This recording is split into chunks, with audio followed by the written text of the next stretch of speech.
Bismillahirrahmanirrahim. Assalamualaikum warahmatullahi wabarakatuh.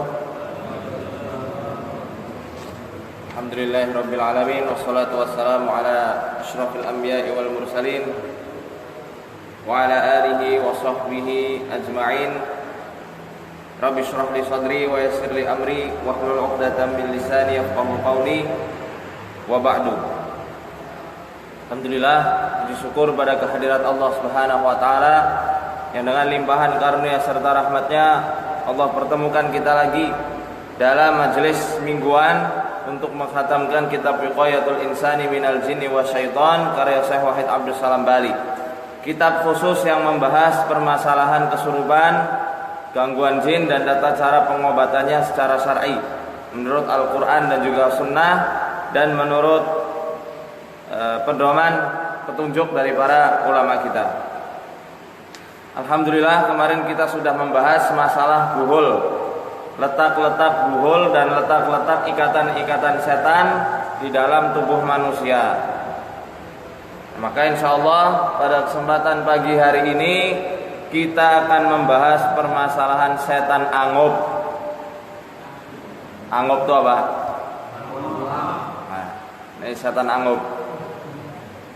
Memang angub atau aktivitas menguap itu adalah sebabnya karena setan. Nanti akan kita bahas di sini. Ya. Masih dalam bab yang keberapa kemarin? 5 ya. Keempat, maaf. Bab keempat dalam kitab Wiqayatul Insan Minal Jinni Wasyaitan, Syekh Wahid Abdus Salam Bali menjelaskan setelah beliau menjelaskan tentang perkara-perkara buhul, letak ikatan setan serta pasak-pasak setan yang ada di tubuh manusia.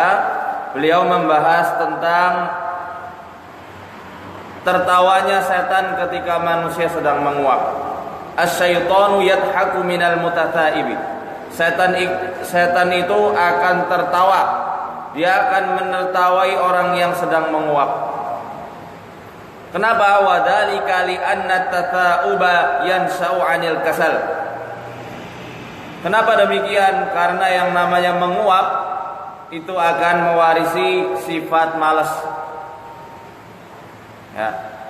Ketika orang nguap, setelah nguap, biasanya badan itu jadi lemah lesu. Betul lah. Santri yang sering nguap-nguap kalau pelajaran sering ngantuk, ya enggak? Sering nguap, bawaannya pasti sering berat badannya. Buat wudhu malas, bawahnya pengen tidur. Buat mendengarkan ustadz lagi ngisi pelajaran, ngasih taklim, ilmu nahwu shorof, blank semuanya. Mau ngantuk, udah terlanjur nguap dulu. Ya. Nah ini, nguap-nguap akan mewarisi sifat malas. Fayakunul mutataibu fi halatin la yastati'u ma'aha an yu'addiya ta'ati ala akmali wajhi. Dan orang-orang yang sering menguap, kata Syekh Wahid Abdus Salam Bali, dia akan kesulitan untuk melakukan ketaatan-ketaatan untuk Allah Subhanahu wa taala. Dia akan kesulitan untuk melakukan ketaatan secara sempurna. Ya, ini efek lanjutan. Kalau kemarin kita bahas masalah buhul, Masya Allah Syekh Wahid ini betul-betul orang yang alim sekali. Jadi pembahasannya betul-betul sistematis. Ada tahapan-tahapannya. Walaupun dalam kitab ini tidak ditulis secara tersurat bahwasanya orang yang sukanya subuhnya telat akan jadi nguap-nguap terus, akan menjadi lemah. Bahwasanya orang-orang yang sering melalaikan qiyamul lail dia akan nguap-nguap terus, efeknya tidak dijelaskan. Tetapi ada lanjutan serta tahapan-tahapan gangguan seseorang. Pertama, ketika dia membiarkan buhul-buhul setan selalu mengikat kepalanya dan pasaknya selalu tertancap di mana ini kemarin? Di mana? Masih ingat gak? Di mana? Pundak ya, atau di bahu kita. Karena apa? Karena lupa hendak wudu malam. Dia hendak bangun malam, ketika bangun juga lupa berzikir. Dia juga hendak beranjak berwudu serta sholat malam. Apalagi yang subuhnya sampai subuh duha. Tertancap jelas di sini, tertancap kuat dan ikatannya masih banyak di kepala. Efek lanjutannya dia akan menjadi malas. Tandanya apa? Dia sudah mulai terserang pasak setan, dia sering menguap, sering angup. Makanya kita kasih judul setan angup. Kemarin nggak dikasih poster ya karena mendadak ya, saya kasih judul sendiri setan angup. Karena Nabi SAW dalam hadis yang lalu dikatakan ketika seseorang bangun dari tidurnya, kemudian dia berzikir kepada Allah saat bangun, lalu kemudian apa? Habis zikir apa? Wudu. Habis wudu ngapain? Salat. Fa asbaha, dia akan berbagi hari nasyiton thayyiban nafsi. Dia akan menjalani harinya hari itu ya, aktivitasnya di hari itu dengan penuh semangat dan jiwa yang sehat. Wa illa, tapi kalau itu tidak dikerjakan, asbaha khabitan nafsi kaslan. Dia akan menjalani aktivitas di hari itu dengan jiwa yang buruk, jiwanya sakit, dan dia menjadi orang yang pemalas. Ini ada sambungannya dari hadis yang kemarin kita telah bahas. Sambungannya Syekh Wahid menjelaskan asy-syaitanu yadhaku minat tasawuf. Jadi gangguan setan ketika dia berhasil atau hendak berhasil menguasai manusia, dia akan membuat manusia itu menguap terus, khususnya ketika sholat. Dalam hadis dikatakan nguapnya orang sholat, nguapnya sering ya, bukan cuma 1 kali atau 2 kali, tapi angup di setiap rakaat. Ya, setiap rakaatnya buka mulut lagi. Itu ditiup-tiup hidungnya sama setan. Ditiup-tiup sama setan. Wa mimma yadhaku syaitanu annal mutataiba yakunu fi mandhari ghairi jamilin. Dan setan itu tertawa, dia menertawai orang yang menguap. Di antaranya adalah karena ketika orang menguap, bentuknya itu tidak cantik atau tidak cakep. Coba Kak, lihat orang lagi nguap, ada yang nggak bentuknya yang cakep? Hah? Orang nguap tetap kelihatan cantik dan ganteng? Nggak ada, lucu. Kayak singa lagi buka mulutnya. Walidzalika yaqulu Rasulullah sallallahu alaihi wasallam. Maka dari itu Rasulullah sallallahu alaihi wasallam bersabda, "Innallaha yuhibbul 'utas wa yakrahu at-tata'uba." Ya, bahwasanya Allah Subhanahu wa taala mencintai orang yang bersin. Wa yakrahu at-tata'ub, tetapi Allah kurang menyukai orang yang menguap. Nah. Fa idza 'atasa fa hamidallah fa haqqun 'ala kulli muslimin sami'ahu an yusammitahu.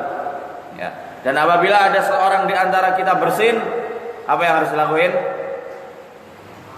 Baca apa? Kok pada diam santri? Baca apa? Alhamdulillah, Allahu Akbar. Alhamdulillah. Nah, kalau yang mendengar jawabannya apa? Yarhamukallah kalau laki-laki, kalau perempuan yarhamkillah. Jawabannya yahdikumullah yahdikallah wa yuslihu balak. Seperti itu. Ya. Wa amma tata'ubu fa huwa minasyaitani falyaruddahu mastata'a fa idza qalaha dhahika minhu syaitan. Tetapi tata'ub anggap anggap itu bagian dari setan. Anggap itu pekerjaannya setan. Nah, kalau ada orang mau anggap, falyaruddahu mastata'a. Falyaruddah maksudnya apa? Tahan semampunya. Nah, kalau tidak mampu gimana? Tutup. Jangan biarin aja. Kalau tidak mampu nahan, tutup. Kalau mampu nahan itu lebih baik. Gimana nahannya? Nah, gitu saja. Tutup. Ya. Fa idza qalaha, dan apabila seseorang ketika dia menguap sampai terdengar bunyi wah, itu kan biasanya orang dhahika minhu syaitan. Maka setan saat itu juga akan menertawai tingkah polanya. Nguap, habis itu sambil bunyi udah. Setan ketawa betul-betul.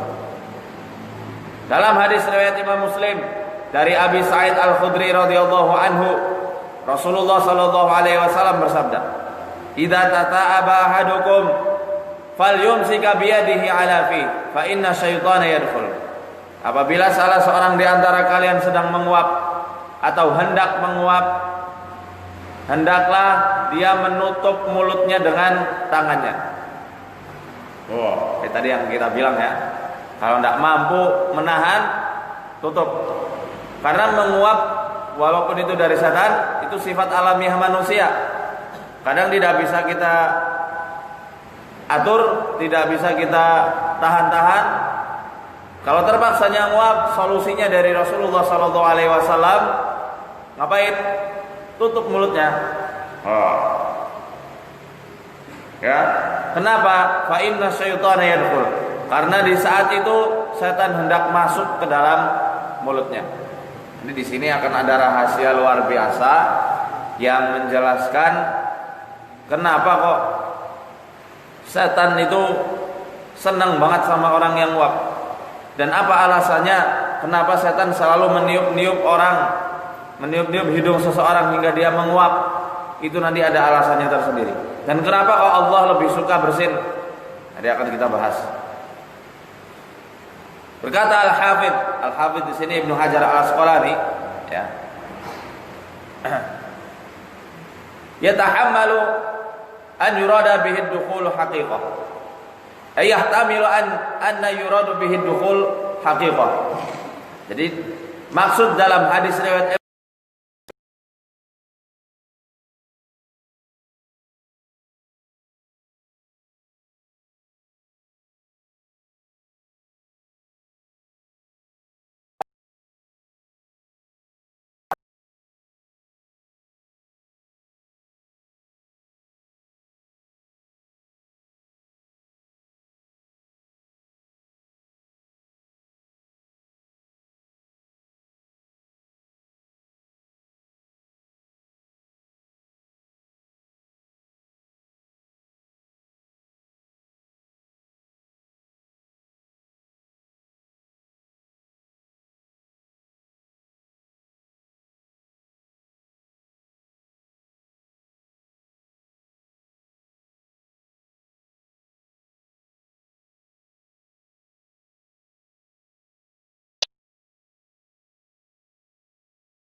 Jarang kita melihat orang nguap sambil berzikir. Ada?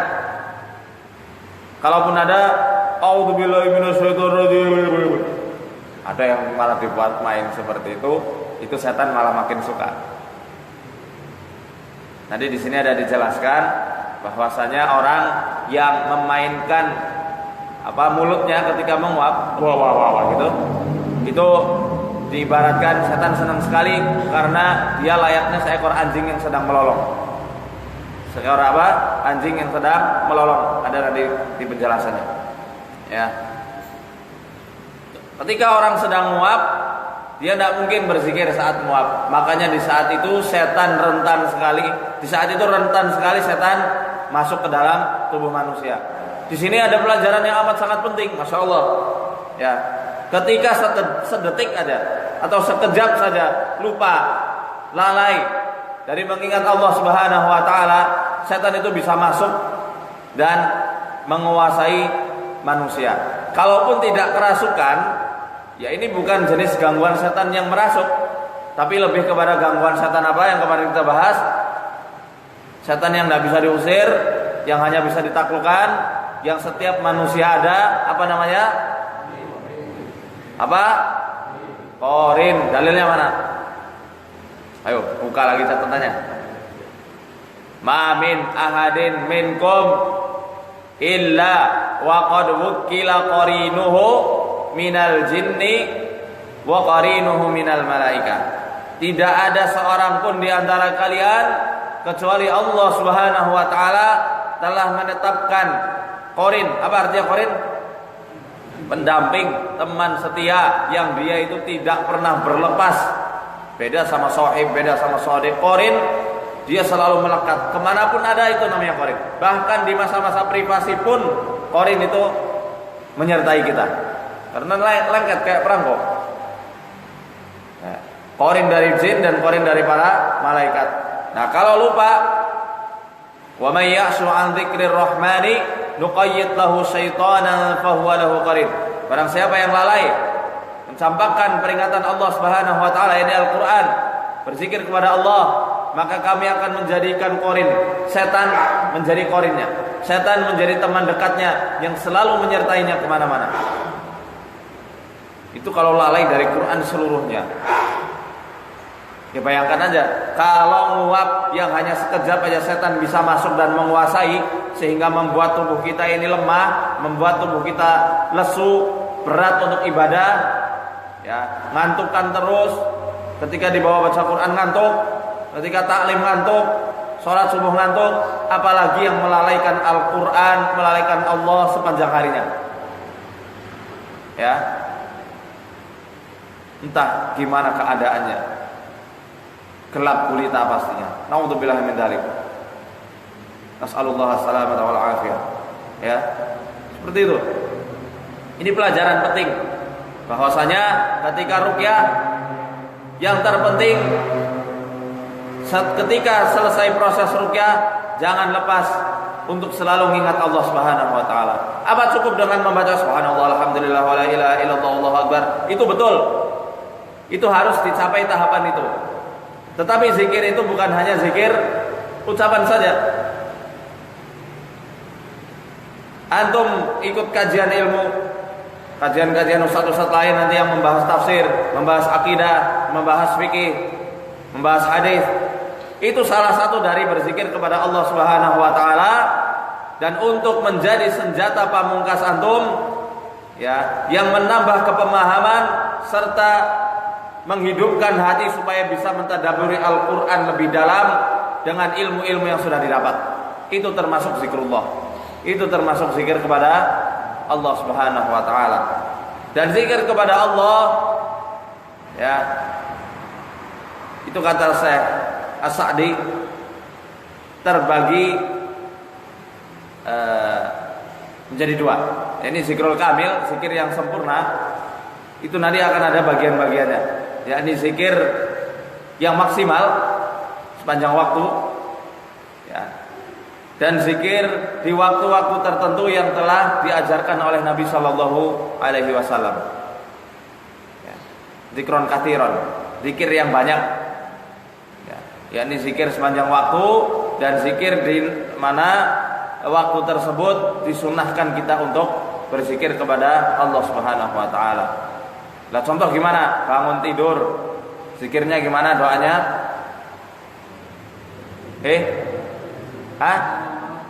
Allah malakasum tuh apa? Alhamdulillahilladzi ahyana ba'da ma amatana. Nah, itu aja yang telah kita pelajari deh. Yang kemarin-kemarin boleh dihafal nanti. Masuk kamar mandi baru jam 3 pagi nih. Baru jam 3 pagi misalnya bangun mau sholat tahajud, masuk kamar mandi, apa doanya? Zikirnya apa?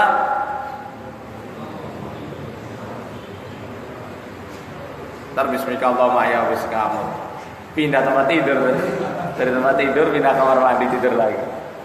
Apa? Allahumma inni a'udzubika minal khubuthi wal. Itu baru jam 3. Tadi yang masuk kamar mandi doa, alhamdulillah. Yang lupa itu baru jam 3 pagi. Dan zikir yang tahapan awal untuk mencapai zikir yang bisa dikatakan dzikron katsiron, zikir yang banyak. Itu aja kita kadang lupa ya, lalai. Udah paham nih, udah hafal kita, bahkan sudah tahu bahwasanya setan itu suka nongkrong di kamar mandi. Cuma kita sering dilalaikan sama yang namanya setan. Wa ma ansanihu illa syaitanu an adzkura. Sama seperti muridnya Nabi Musa. Tidaklah aku lupa menceritakan wahai Musa kecuali setan yang telah membuat aku lupa. Setan itu sukanya seperti itu. Pintar dia, lihai, sukanya bikin lupa. Padahal kita sudah hafal, sudah ingat, sudah paham. Kenapa harus baca doa itu sudah paham, tapi sering dibuat lupa. Itu baru jam 3 pagi. Keluar kamar mandi apa doanya? Ghufranak. Ini yang sahih. Ghufranak. Kaki mana dulu? Kanan kiri? Kanan dulu. Itu kadang kelalen. Ke masjid ada doanya. Allahumma ja'al fi qalbi nura wa fi sam'i nura wa fi basari nura wa fi lisani nura wa min amami nura wa min khalfi nura wa an yamini nura wa an shimali nura wa min fawqi nura wa min tahti nura. Allahumma a'tini nura. Hafal? Panjang amat dari mana itu? Dari Nabi SAW. Hafalkan nanti. Dalam hadis riwayat Imam Muslim, Syekh Wahid Abdul Salam Bali ketika menyampaikan ceramah masalah ini, Masya Allah, seru sekali. Orang yang membaca doa tersebut ketika dia melangkahkan ke masjid, satu langkah ke masjid aja sudah dihapuskan kesalahan-kesalahannya. Satu langkah yang lain meninggikan derajatnya, apalagi ditambah doa ini. Kata Rasulullah SAW akan dijadikan tubuhnya bercahaya di hari kiamat. Allahumma ja'al fi qalbi nura, ya Allah berikan cahaya di hatiku. Wa fi sam'i nura, dan berikan cahaya di pendengaranku. Wa fi basari nura, dan berikan cahaya di pandanganku. Nah, terus depanku cahaya, belakangku cahaya, arah kananku cahaya, kiriku cahaya, atasku cahaya, bawahku cahaya. Ya Allah berikan aku cahaya. Membaca doa itu ketika melangkah ke masjid, bercahaya tubuh kita di hari kebangkitan nanti.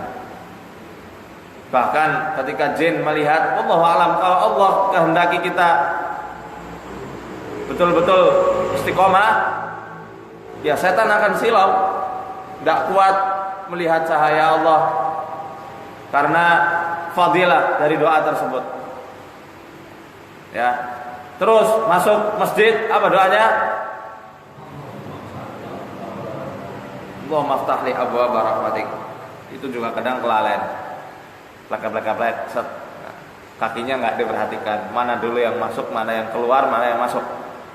Kadang keliru, masuk kamar mandi kaki kanan dulu, masuk masjid kaki kiri dulu. Ya itulah manusia. Manusia kesempurnaannya adalah pada kekurangannya. Kalau lalai, cepat-cepatlah kita minta sama Allah, taubat sama Allah, istighfar, dan minta selalu dibimbing sama Allah. Ya, ini perkara zikir. Ya, kalau zikir secara terus menerus, terserah antum mau zikir apa, subhanallah wa bihamdi subhanallahil azim. Itu pemberat mizan. Ya. Kalimat yang paling Allah cintai apa? Subhanallahi wa bihamdi subhanallahil azim. Kata atau la ilaha illallah wahdahu la syarikalah sampai akhir, lahul mulku wa lahul hamdu wa huwa ala kulli syai'in qadir, yang akan Allah hapuskan 100 kesalahan ditambah 100 kebaikan, pahalanya bagaikan memerdekakan 10 orang budak, diberikan pelindung dari setan hingga dari pagi hari sampai sore hari, dan tidak ada orang yang lebih mulia di hari itu daripada orang yang lebih banyak mengamalkan kalimat tersebut daripada dirinya. 100 kali per hari boleh.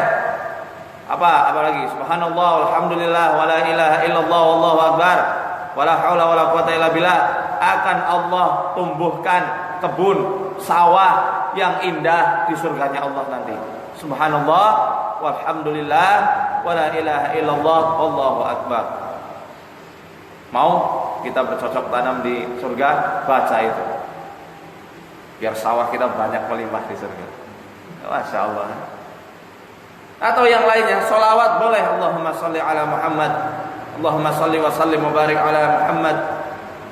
Atau yang lainnya, silakan. Atau istighfar.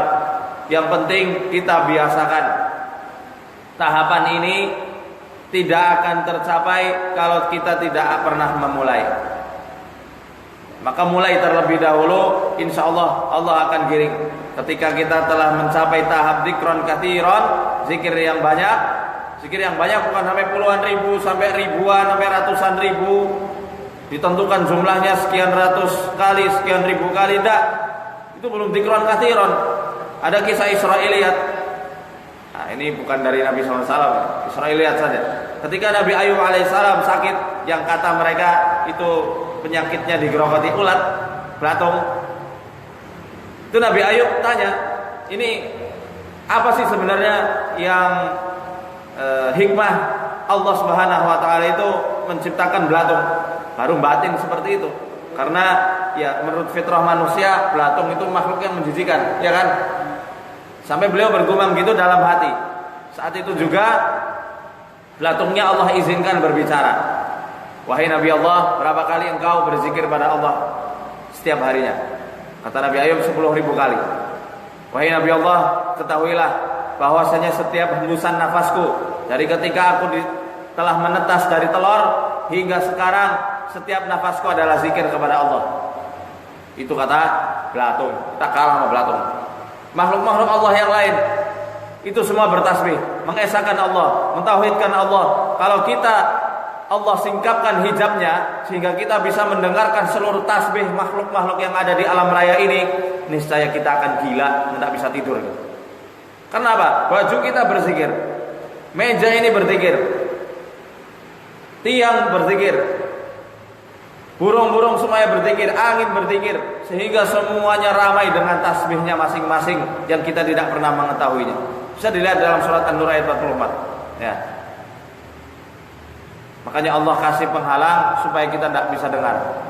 Kata di kisah tersebut, akhirnya setiap habis sholat, belatungnya itu dimasukin lagi ke lukanya Nabi Ayub alaihissalam. Tapi ini kisah Israiliyat, kita hanya ketahui saja, ya. Kita ketahui saja, tidak perlu kita percaya 100%. Ya. Intinya kisah tersebut ya memang secara garis besar tidak menyelisihi Quran dan Sunnah, karena di Quran pun dijelaskan setiap apa yang ada di langit dan di bumi semuanya bertasbih kepada Allah Subhanahu wa taala. Bahkan lebih dahsyat tasbihnya ketimbang manusia yang mengaku-ngaku sudah zikir yang banyak, zikir yang sangat banyak, ketika dia telah berzikir sampai sekian puluh ribu kali. Masih ingat pembahasan di kitab sihir yang waktu itu kita bahas, yang di situ disyaratkan kalau mau mempunyai kekuatan gaib berzikirlah sekian belas ribu kali, 16.000 kali. Masih ingat? Apa? Untuk menghadirkan khodam dari surat Al-Jin, khodam dari ayat kursi. Ada zikir-zikir tertentu yang dibaca sekian ribu kali, sekian puluh ribu kali, sehingga khodam itu hadir. Apakah itu sudah zikir yang banyak? Belum. Itu belum bisa dikatakan zikir yang banyak kalau tahap pertama saja dia masih banyak terlewati. Apa tahap pertama tadi? Zikir di waktu-waktu tertentu. Zikir yang sesuai sunnah aja banyak terlewatkan, apalagi ini yang karangan sendiri. Dan seperti itu, ya kan? Baru kalau ini sudah bisa, Allah akan tuntun dia sehingga bisa mensinkronkan antara zikir lisan dengan zikir hati. Dia meresapinya. Kemudian kalau tahapan 2 sudah bisa, Allah akan giring dia, Allah akan tuntun sehingga amalannya sesuai dengan apa yang dikatakan dalam batinnya maupun di lisannya. Wallahu a'lam bishawab. Ya. Qala An-Nawawi, ya. Al-Imam An-Nawawi rahimahullah mengatakan, qala al-ulama, para ulama berkata, amrun bi qadmi at-tatawubi wa raddahu wa wad'ul yad 'ala al-fam li alla yablugha asy-syaitanu muradahu min tashbihi suratihi wa dukhul famihi wa dhahkihi minhu. Ya. Kata Imam Nawawi, Rasulullah SAW menyuruh kita untuk menahan rasa nguap, ya, ketika sedang menguap, dan untuk memalingkan aktivitas nguap tersebut sambil meletakkan tangan kita pada mulut ketika menguap. Itu apa? Supaya setan tidak mencapai tujuannya. Apa tujuannya? Tujuan setan adalah memperburuk rupa manusia, masuk ke dalam mulutnya dan menertawai manusia saat sedang menguap. Maka dalam hadis ini juga ada isyarat penting khususnya bagi antum yang terkena jin nasab. Jin apa? Jin nasab alias jin turunan, jin curiki, jin kazama boleh, jin belokan, jin perapatan. Hati-hati nih, perhatikan baik-baik. Jangan sampai antum membuat setan itu ridho terhadap antum. Paham nih? Jangan sampai kita membuat setan itu ridho. Setan itu cinta, suka terhadap kita, walaupun hanya sekedar membuat setan itu tertawa sedikit. Ya, ini isyarat besar. Makanya ketika saya membahas permasalahan gimana caranya melepas jin nasab, apakah cukup dengan ikrar pemutus saja? Tidak cukup. Ya memang itu mungkin perlu dikatakan, tetapi itu tidak mencukupi. Tapi harus dengan rutin ruqyah. Kemudian harus tahu betul celah-celah setan, serta kesukaan-kesukaannya setan itu apa saja dan apa yang dibenci oleh para setan. Itu mesti harus kita ketahui. Sedikit saja manusia membuat setan suka dan cinta terhadapnya, setan akan bermesra-mesraan dan berlama-lama di tubuh manusia. Ingat, walaupun hanya sekedar membuat setan itu tersenyum kecil atau bahkan tertawa terbahak-bahak ketika antum sedang menguap. Wah. Lucu ternyata. Setan senang. Setan senang, ya dia nggak mau keluar. Enak aja ngusir saya. Oh ini kos-kosan saya sudah lama, disuruh keluar. Nanti nggak ada hiburan lagi dong. Kadang gitu ikhwah ya. Setan ketika disuruh keluar bingung dia. Kalau keluar kemana, nggak ada hiburan lagi nih. Karena orang ini biasanya enak sekali aku permainkan, kayak bola dipermainkan anak kecil. Disuruh nguap dia lupa untuk nutup mulutnya. Disuruh makan, makannya pakai tangan kiri. Wah, pakai tangan kiri.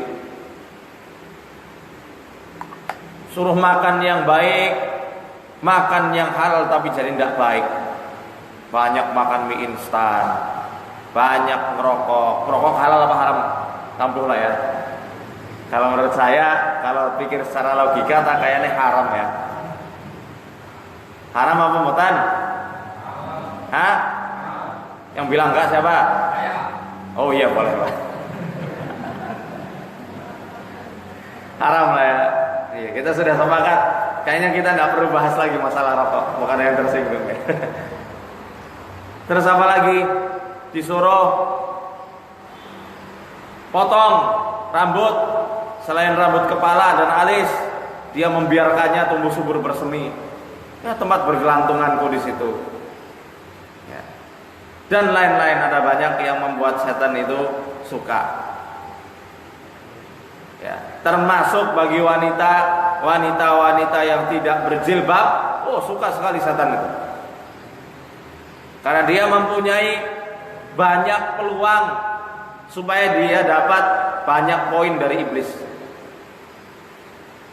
Supaya dapat banyak poin dari iblis, agar dia derajatnya diangkat di sisi iblis. Wanita, apalagi wanita yang dirasuki jin nasab, tidak mau berjilbab, tidak mau menutup auratnya sebaik mungkin, setan suka sekali. Karena berarti dia sudah membantu golongan setan dari bangsa jin untuk banyak menyesatkan manusia dan menghancurkan moral bangsa. Maka latihan dari mulai yang terkecil dulu. Jangan sampai membuat setan itu ridho, jangan sampai membuat setan itu cinta, setan itu suka dan berhasil menggapai apa yang dia tuju untuk menyesatkan dan mencelakai manusia. Sampai di sini paham ya? Ya.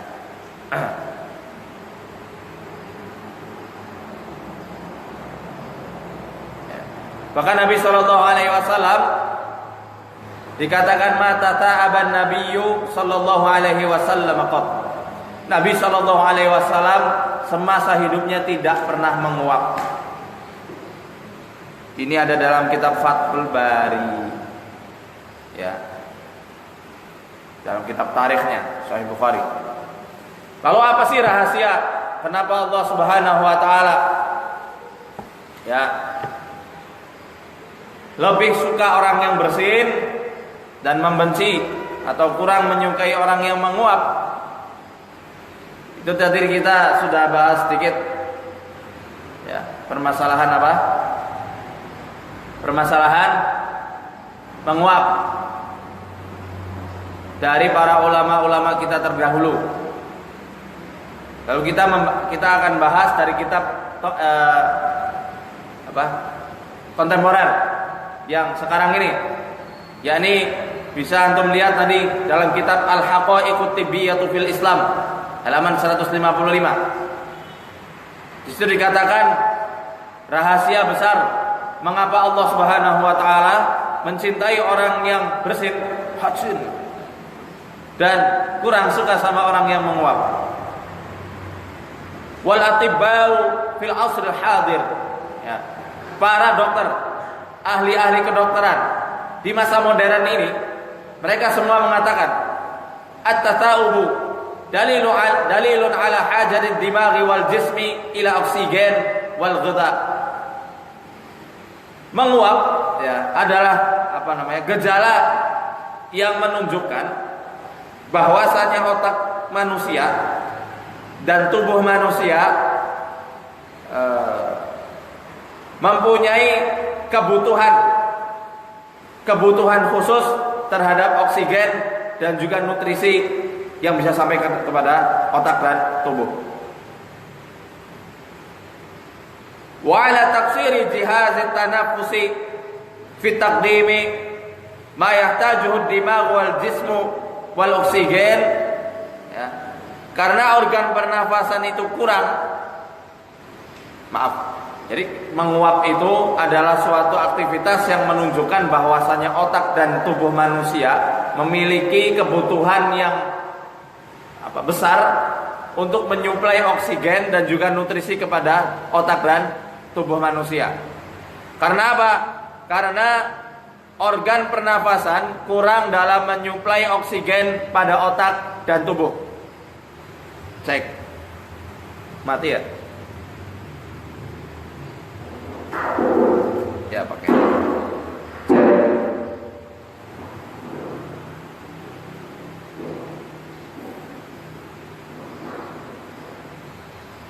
Wa hada ma yahdutsu 'inda an-nu'asi wal ighma wa qubail al-wafah.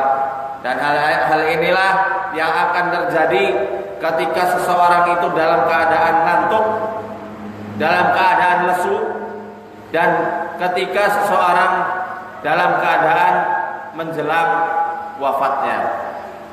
Ya. Watata'ubu, dan menguap itu huwa syahiqun amikun yajri an tariqil fam. Menguap adalah aktivitas menghirup udara dalam-dalam dari mulut, ya, dari mulut manusia ke dalam tubuhnya. Walaisal famu bitariqit tabi'i lisyahiqin. Dan mulut ini tidak Allah persiapkan. Allah tidak mempersiapkan mulut untuk menghirup udara dalam-dalam masuk ke dalam tubuh manusia. Ya, li'annahu laisa mujhizan bi jihazi li tasfiyatil hawa kama huwa fil anf. Karena mulut ini tidak Allah desain untuk menyaring udara yang masuk ke dalam tubuh sebagaimana hidung yang Allah desain sedemikian rupa sehingga udara yang masuk walaupun kita hirup dalam-dalam udaranya akan tersaring masuk ke dalam tubuh. Lihat, di mulut ada nggak bulu mulut? Adanya bulu hidung kan? Adanya bulu hidung.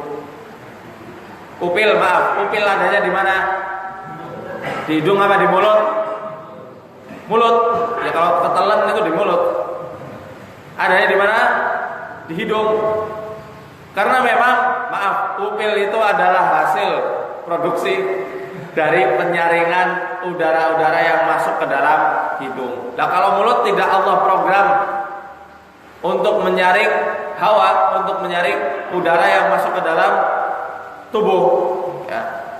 Makanya faida baqiyal famu maftuhan athna'at tata'ubi tasarraba ma'a hawa'in syahiqin ila dakhil al-jismi mukhtalifu anwa'il jaratim wal ghabar wal hawa wal hawam. Dan ketika mulut dibiarkan membuka, dibiarkan terbuka begitu saja, ketika dalam keadaan menguap, maka makhluk-makhluk lain yang akan merusak tubuh manusia itu akan masuk bersamaan dengan udara yang terserap melalui mulut. Seperti itu. Apalagi ketika menguap lebar banget ya. Masuk ke dalam tubuh. Yang masuk apa? Jaratim, mikroba-mikroba jahat, debu, haba, ya, virus, hawam, ya, bakteri-bakteri. Dia bisa mikroba jahat, bisa debu masuk, bakteri masuk, virus masuk. Dan inilah yang dijadikan setan sebagai kendaraan mereka untuk merusak manusia. Nah, kok bisa virus dikendalikan setan? Jangankan virus, wong manusia aja bisa dikendalikan setan, apalagi virus. Ya kan? Dalam hadis riwayat Imam Muslim kan dikatakan, janganlah kalian saling mengacungkan pedang kalian kepada saudara seiman kalian, karena kalian tidak pernah tahu, kata Rasul, kapan setan itu mempermainkan tangan kalian. Ya kan? Nggak pernah tahu. Makanya orang Jawa, mbah-mbah kita bilang, awas jangan mainan gobet, jangan mainan peso, karena setan lewat. Maksudnya apa? Kita tidak pernah tahu, jangan-jangan setan itu mempermainkan tangan kita, yang harusnya ngerajang bawang malah ngerajang jarinya sendiri. Yang tadinya mau main-main saja, mengacungkan pedang ke temannya sehingga menebas beneran. Nggak pernah tahu. Manusianya bisa dikendalikan, apalagi virus, mikroba. Dalam riwayat lain kan dikatakan juga, setan itu akan bekerja sama dengan makhluk-makhluk yang menjadi musuh manusia, tikus. Ingat hadis yang pernah kita bahas di dalam kitab Wiqayah. Tikus, ketika salah seorang sahabat membawa tikarnya, yang tikarnya itu bolong sebesar koin, sebesar dirham, bolong karena bakaran. Dan di situ ada tikus yang sedang berputar-putar membawa api. Kata Rasul Shallallahu Alaihi Wasallam, kalau kalian tidur matiin lampunya. Matiin apa? Lampu zaman dulu pakai teplok ya, bukan neon seperti ini. Jadi pakai api. Kenapa? Karena setan akan menggiring tikus untuk membakar rumah kalian. Tikus aja bisa dikendalikan sama setan. Dalam ilmu-ilmu sihir, khususnya dari India, ini ada di dalam kitab usul sihir itu ada. Nanti insya Allah kalau kita bahas masalah sihir akan kita bahas ini. Jadi para penyihir itu bekerja sama dengan para setan untuk mengendalikan ular.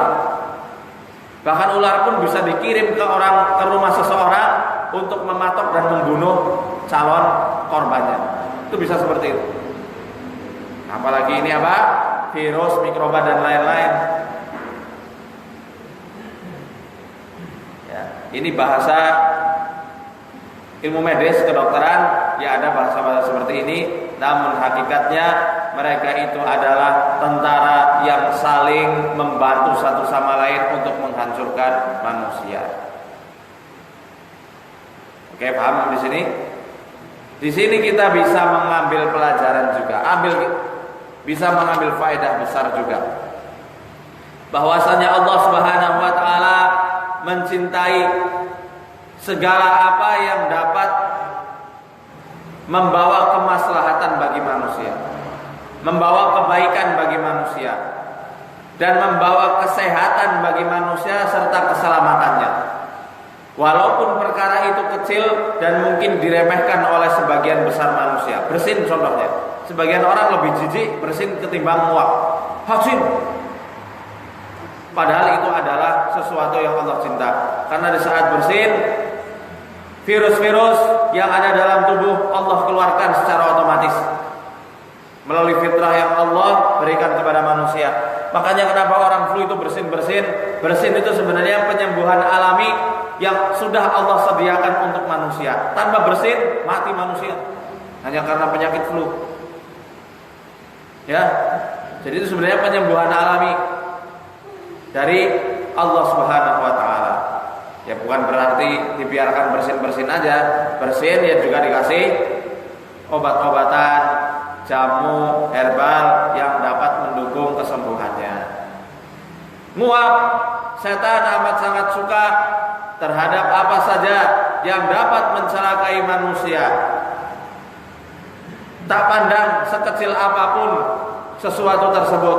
Ketika itu bisa mencelakai manusia, di saat itu juga setan mengambil alih, mengambil celah tersebut untuk menjerumuskan manusia ke dalam jurang kenistaan sedalam-dalamnya. Ya. Ini baru perkara ringan. Maka dari perkara ringan ini hendaknya kita semuanya menjaga tubuh kita betul-betul supaya tidak dimasuki jin, dan jin atau setan tidak menyukai kita, tidak cinta sama perbuatan kita. Pilih mana, dicintai setan atau dimusuhi? Dimusuhilah. Mau dicintai setan, mending kita dimusuhi mereka sehingga mereka Allah taklukkan setakluk-takluknya. Paham di sini? Ya. Jadi mulailah dari kebiasaan yang ringan. Insya Allah di pertemuan 2 minggu ke depan kita akan membahas tentang di mana mukimnya setan di dalam tubuh manusia. Saya mohon doanya, insya Allah minggu ini, minggu besok ya, saya mau ke Mesir, sekalian ke Saudi. Jadi mungkin 2 minggu ke depan kajiannya off dulu sementara, lalu insya Allah akan dilanjut lagi sekembalinya saya dari Mesir. Insya Allah di bulan awal April mungkin, di awal April. Sebenarnya di awal April karena setelah dari Mesir kita akan berkunjung ke tempat lainnya juga. Seperti itu ya. Ada yang mau ditanyakan? Sebelum kita tutup 10 menit lagi.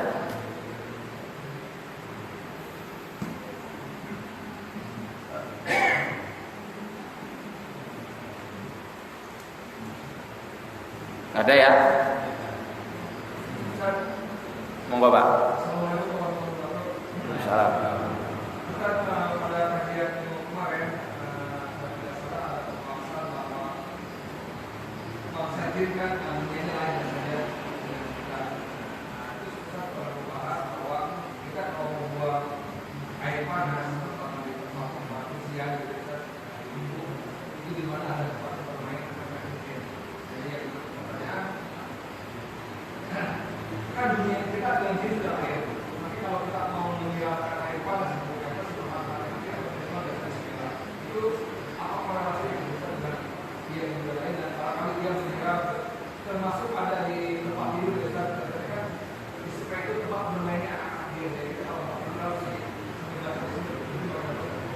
Jadi yang dimaksud bedanya alam kita dengan alam mereka adalah beda dimensi tapi satu tempat.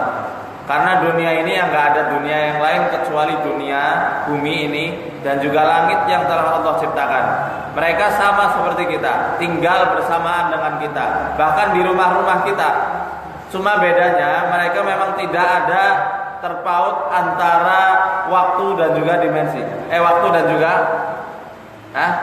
tempat. Mereka sama-sama tinggal seperti kita, tetapi ketika kita melemparkan sesuatu ke arah mereka tinggal, terjadilah hukum alam yang telah Allah tetapkan, yakni sebab dan akibat. Mereka tersiram air panas, ya kepanasan mereka bahkan bisa mati. Nah, ini sudah maklum dan dijelaskan oleh para ulama. Ya, jumhur ulama, mayoritas ulama menjelaskan jangan, khususnya Ibnu Taimiyah rahimahullah dalam kitab An-Nubuwat Risalatul Jin, dalam Majmu' Fatawa juga dijelaskan di antara sebab jin masuk ke dalam tubuh manusia adalah karena rasa dendam dan permusuhan jin terhadap manusianya. Karena dia merasa manusia telah menyakiti jin tersebut. Manusia tidak bisa lihat jin, tapi jin bisa melihat manusia. Mereka tinggal di tempat manusia tinggal, tetapi berbeda dimensi. Dalam artian manusia mungkin tinggal di bolongan kecil. Mungkin. Di mana ini? Mungkin nggak tinggal di bolongan wastafel. Mungkin manusia tinggal di situ. Ya kecuali wastafelnya raksasa. Tapi jin tinggal di situ karena memang jisim mereka adalah angin. Seperti angin. Dan mereka tubuhnya itu lembut, tidak padat seperti manusia. Mereka sama seperti kita ini. Cuma yang dimaksud beda adalah beda dimensinya. Mereka tidak seperti kita, tubuhnya tidak padat dan mereka bisa menempati apapun, bahkan di lubang-lubang terkecil sekalipun. Nah, itu yang dimaksud, Pak. Mereka tetap berdampingan sama manusia. Kita tidak bisa melihat mereka, tapi kita imani bahwasanya Allah telah menciptakan makhluk yang bernama jin, yang mereka itu sama seperti manusia, diberikan akal, diberikan hati, diberikan taklif syariat. Maksudnya taklif syariat apa? Diwajibkan sholat 5 waktu, diwajibkan puasa, zakat, diwajibkan berhaji bagi yang mampu, diwajibkan dia Islam dan lain sebagainya. Seperti itu. Itu yang dimaksud berbeda alam. Manusia tidak bisa menempati tempat yang kecil. Manusia ketika menempuh perjalanan panjang butuh waktu, tapi kalau jin bisa sekejap karena mereka bisa terbang lebih cepat ketimbang manusia. Ya, dalilnya bisa kita lihat dalam surat An-Naml ayat 39. Wa qala ifritun minal jinni ana atika bihi qabla an taquma min maqamik. Wahai Rajaku Sulaiman, ya, aku akan mendatangkan singgasana Ratu Bilqis sebelum engkau beranjak dari tempat duduk. Ini kan cepat sekali. Kata para ahli tafsir, termasuk Syekh Muhammad Mutawalli Asy-Sya'rawi dalam tafsirnya, dari kerajaan Nabi Sulaiman yang dikatakan ada di Palestina dan negeri Sabah yang ada di Yaman, bukan di Wonosobo, di Yaman. Itu dulu perjalanannya butuh 4 bulan. 2 bulan untuk pergi, 2 bulan untuk kembali, 4 bulan perjalanan. Tapi Ifrit itu butuh waktu sekejap untuk apa? Untuk memindahkan singgasananya Bilqis sebelum Nabi Sulaiman alaihissalam beranjak dari tempat duduknya. Ini yang dimaksud beda alam. Mereka tetap tinggal di mana kita tinggal, kadang nempel di tempat yang kita pakai atau di tempat yang kita tempati. Ya, tapi mereka berbeda dalam segi wujud. Alam mereka ya beda sama alam manusia. Yang dimaksud apa? Alam manusia alam padat, kalau mereka itu lembut, cuma saling berdampingan. Ya, paham dah ini? Paham lah ya, insyaallah.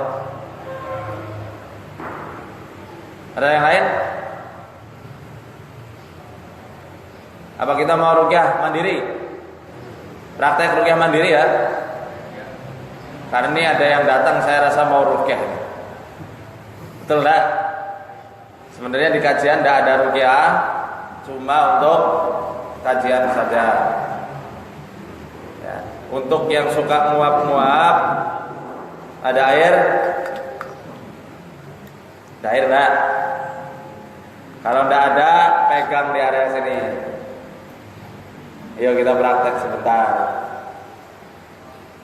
Pegang alisane. Cari bolongan kecil, legokan yang ada di sekitaran alis. Bukan di situ, sini. Ketemu enggak? Raba jadi raba. Kelihatan ibu-ibu? Kelihatan enggak? Ya sudahlah.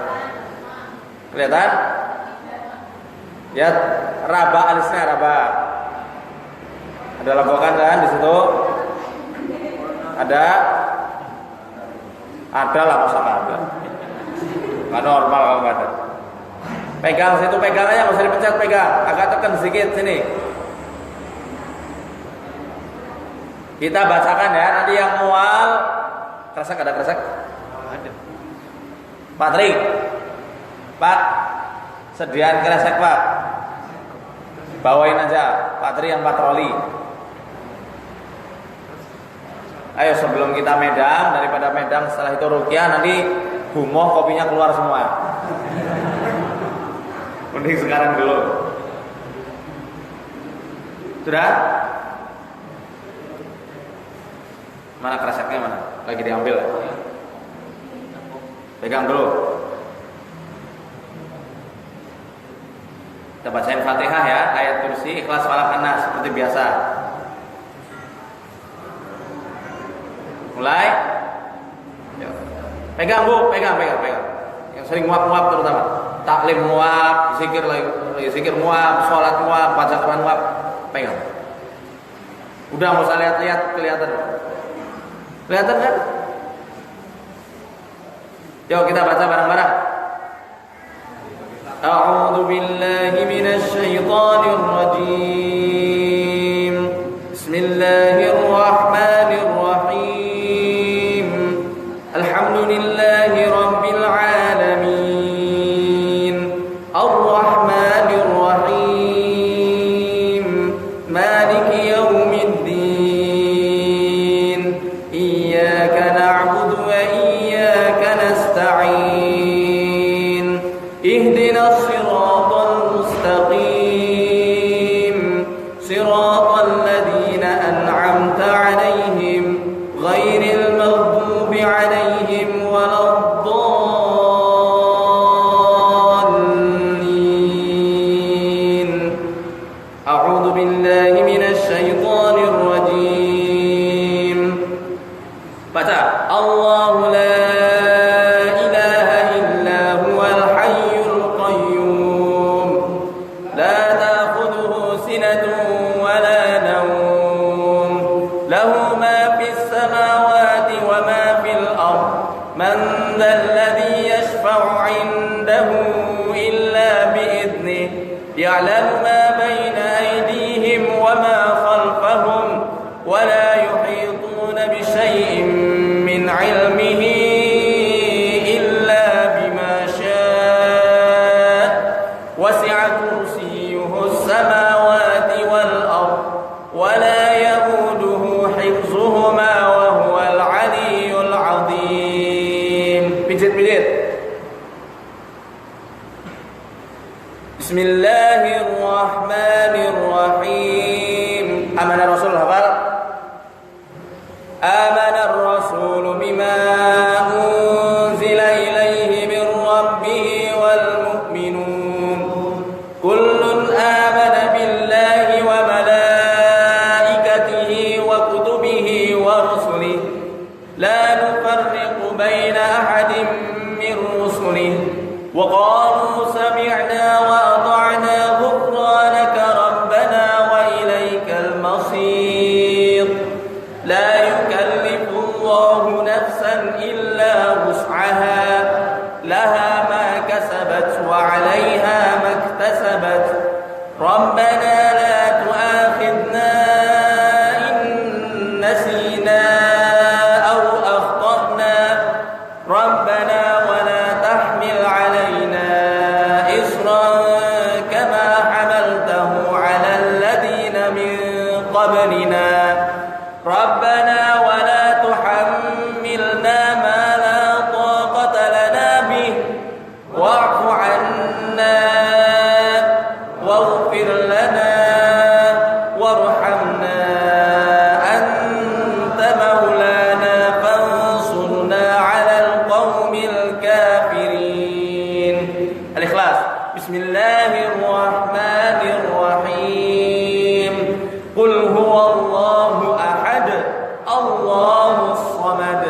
lam yalid wa lam yulad wa lam yakul lahu kufuwan ahad. 3 kali.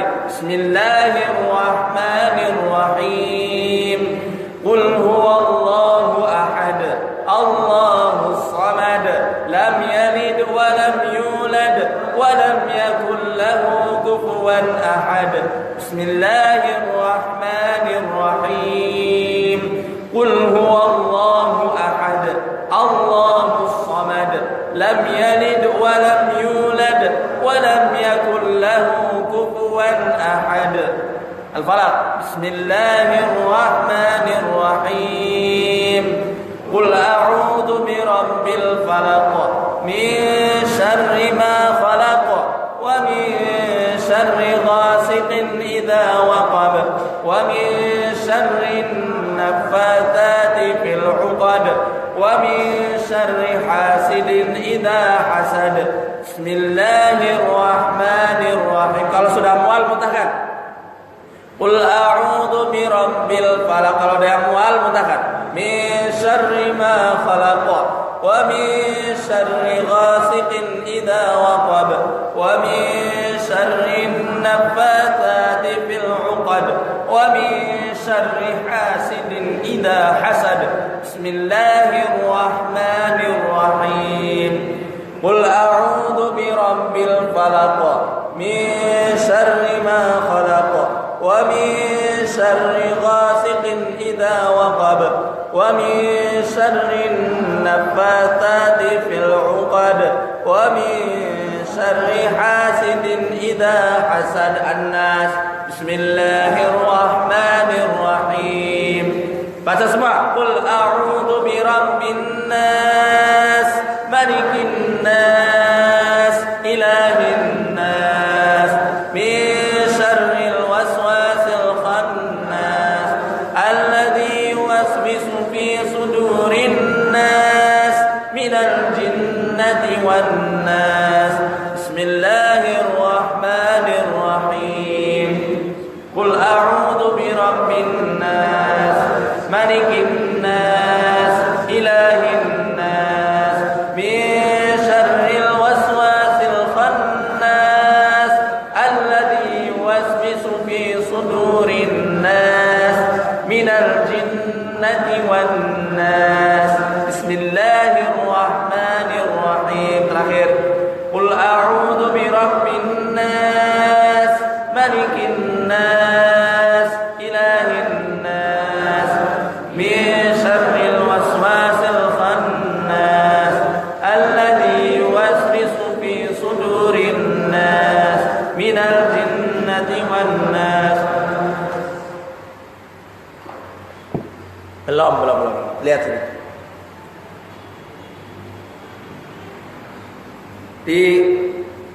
Pijat. Kiring ke sini.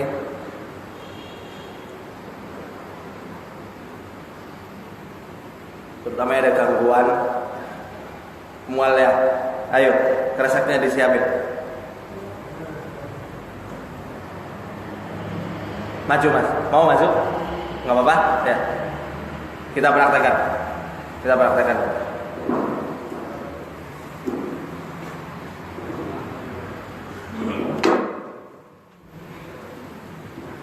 Mas.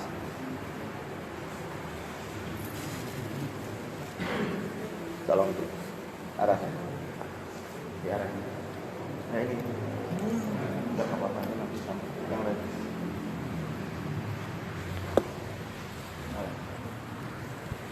Ya. Ini sering sakit sini, sering ngantuk. Kreseknya siapin. Rodri. Ya, ini maju.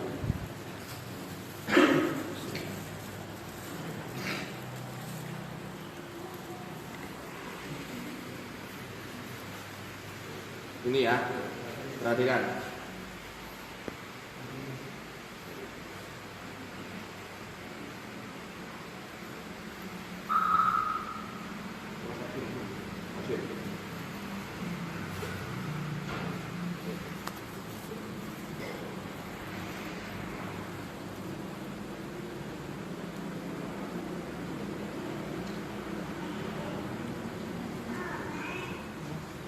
Ini contoh yang sering nguap-nguap. Ya, dia memang. Nah, ini mana keluarganya? Ada keluarganya? Dari mana? Ini Jepang. Pasiennya mana UMP? Sebelah selatan.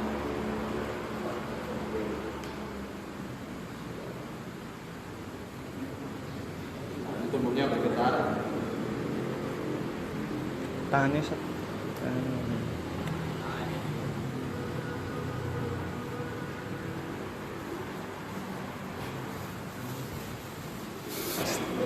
Set.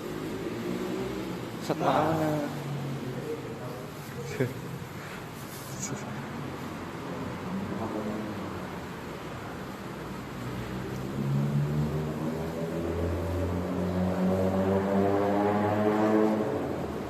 Dok, dok.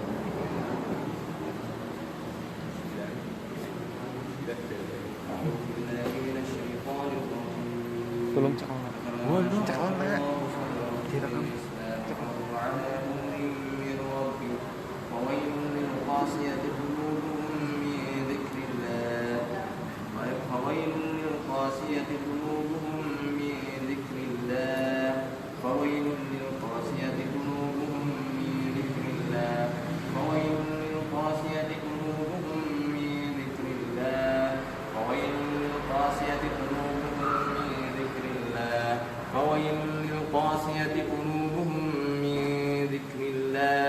أولئك في ضلال مبين الله نزل أحسن الحديث كتابا متشابها مثانية تقشعر منه جلود الذين يخشون ربهم ثم تلين جلودهم وقلوبهم إلى ذكر الله ذلك هدى الله يهدي به من يشاء ومن يضلل الله فما له من هاد.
Tangannya kaku. Ini kalau seperti ini ya berarti ada gangguannya.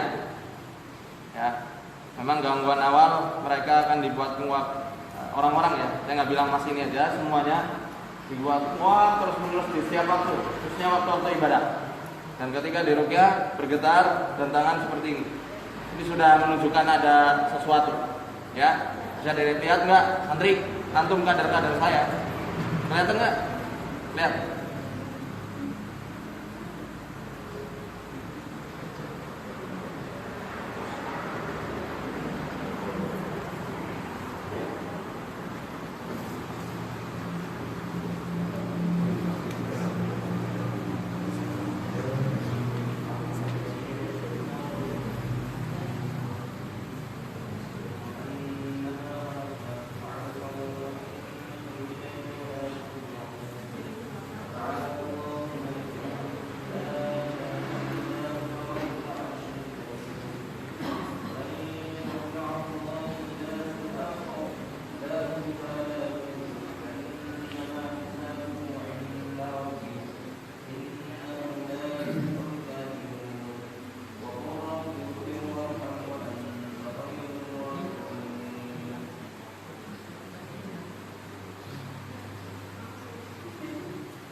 belajar bela diri? Iya. Tenaga dalam? Iya. Pernah diminumin sesuatu? Iya. Ayo. Nanti. Kalau diminumin sesuatu dari bela diri ya, biasanya kan ada minum-minuman aja tuh. Nanti efeknya seperti itu. Itu enggak keren, enggak? Enggak bro. Nah, tenaga dalam itu enggak ada. Yang ada ketut itu tenaga dalam ketut. Tapi kalau yang lain-lain jangan, karena bisa mengundang dan memasukkan jin dalam tubuh. Nah, Bapak nanti coba kita obati lagi ya. Kita buang dulu unsur-unsur yang membuat jin itu bersama. Nah, saya rasa sudah cukup. Ini kita kasih darah tadi bukan sama terang sujud. Jadi mohon maaf belum. Perempuan ada yang merah. Merah apanya? Perempuan ada yang reaksi. Oh, ada yang reaksi mana? Yang merah.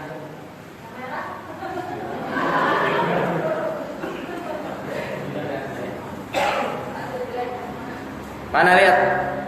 Mana reaksi? Hah? Busri. Oh alah, dia sudah. Mainstream. Sabar, tutup lagi hijabnya. Tutup. Gampang ya. Caranya seperti itu aja. Jalur-jalurnya mereka itu sebenarnya sudah diisyaratkan dalam hadis banyak. Di kepala bisa sambil dipijat daerah sini.